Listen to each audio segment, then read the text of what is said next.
एक बार मैक्स नाम का एक छोटा लड़का था जो देहात के एक छोटे से गांव में रहता था।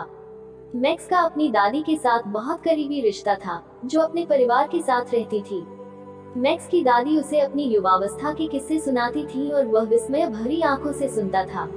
एक दिन मैक्स की दादी बीमार पड़ गई।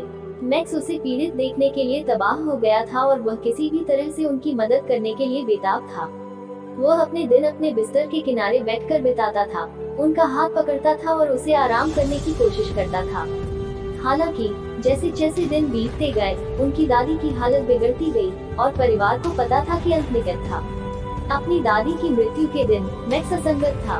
उसे लगा जैसे उसने खुद का एक टुकड़ा खो दिया है और कुछ भी नहीं भर सकता है। वह अपनी कहानियों, अपने गर्म गले और अपनी हंसी की आवाज से चुप गए। वो समझ नहीं पा रहा था कि उसे क्यों जाना पड़ा और जीवन इतना क्रूर था। दिन हफ्तों में बदल गए और मैक्स ने अपनी दादी की मृत्यु के साथ आने के लिए संघर्ष किया।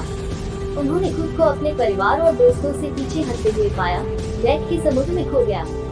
उसके माता पिता ने उसे आराम करने की कोशिश की, लेकिन उसे लगा कि कोई भी उसके दर्द की गहराई को नहीं समझ सकता है। एक शाम, जैसा कि मैक्स अपने बेडरूम की खिड़की से बैठा था, उसने आकाश में एक शूटिंग स्टार लकीर देखी।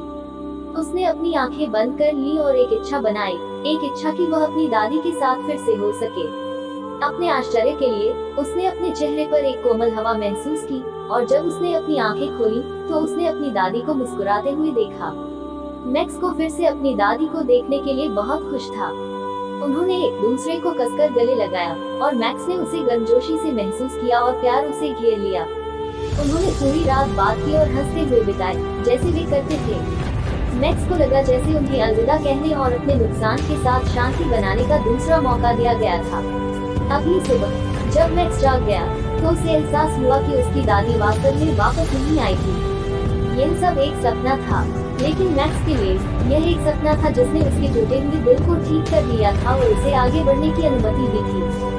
वो जानता था कि उसकी दादी हमेशा आत्मा में उसके साथ रहेगी और यह कि उसका प्यार जीवन की चुनौतियों के माध्यम से उसका मार्गदर्शन करता रहेगा।